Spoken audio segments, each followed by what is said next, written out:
আমাৰ সুনুবা এতিয়া সন্ধিয়াৰ নাস্তা খাব কোনে পাপা দিছে হা কি পাপা কি দিছে যা বা চিকেন পকোড়া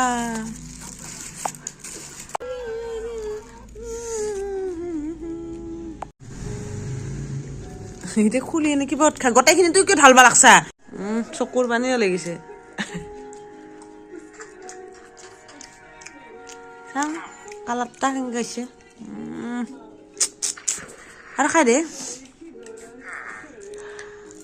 কেনেকুৱা লাগছে টেষ্টি লাগছে না